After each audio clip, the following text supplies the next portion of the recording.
மக்கள் அதிகமாக யூஸ் பண்ணுறதா சொன்னேன் டாபர் ரெட் டூத் பேஸ்ட்டோட என்னோட ஸ்கோர் பார்த்துடலாம். அதுக்கு முன்னால் பொதுவாக மக்கள் டூத் பேஸ்ட் வாங்கும்போது ஈஸியாக கிடைக்குதா, ஆஃபர் ஏதாவது இருக்குதா, அண்ட் நேச்சுரலாக இருக்கா, கெமிக்கல்ஸ் எதுவும் இல்லையா அப்படின்னு போட்டிருந்தா இமிடியேட்டாக வாங்குவாங்க.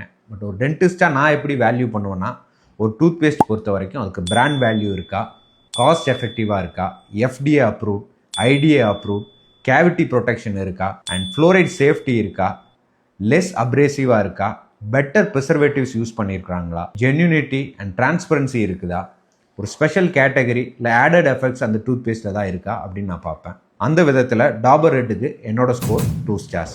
நிறைய பேர் டாபர் ரெட் யூஸ் பண்ணுறவங்க இது கம்ப்ளீட்லி ஹெர்பல் நினச்சி யூஸ் பண்ணுறதா என்கிட்ட சொன்னாங்க.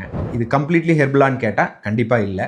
இதில் ஃப்ளோரைட் கண்டென்ட் வேணால் இல்லாமல் இருக்கலாம், பட் ஒரு டூத் பேஸ்ட்டுக்கு என்ன கெமிக்கல்ஸ் தேவையோ அது எல்லாமே இதில் இருக்குது. பல்லு வெள்ளை ஆகிறதுக்கு அப்ரேசிவ்னு சொல்லக்கூடிய கால்சியம் கார்பனேட், சார்பிட்டால், சிலிக்கா இது எல்லாமே இதில் இருக்குது. டூத் பேஸ்ட்லேருந்து நுர வரக்காக சோடியம் லாரல் சல்ஃபேட்டும் இதில் யூஸ் பண்ணியிருக்கிறாங்க. இதில் ஸ்வீட் கொடுக்கறதுக்காக ஆர்டிஃபிஷியல் ஸ்வீட்னரான சோடியம் சாக்ரினும் யூஸ் பண்ணியிருக்கிறாங்க. ப்ரிசர்வேட்டிவ் பார்த்தீங்கன்னா சோடியம் பென்சோவேட்டும் இருக்குது, ப்ரொபைல் பேரபனும் கூட இதில் யூஸ் பண்ணியிருக்கிறாங்க. ஏன் பழைய ஃபார்முலேஷனில் ஃபார்முலின் கூட யூஸ் பண்ணதா சொல்கிறாங்க. ஒரு டென்டிஸ்ட்டாக இந்த டூத் பேஸ்ட்டை நான் ரெக்கமெண்ட் பண்ண மாட்டேன், நானும் யூஸ் பண்ண மாட்டேன்.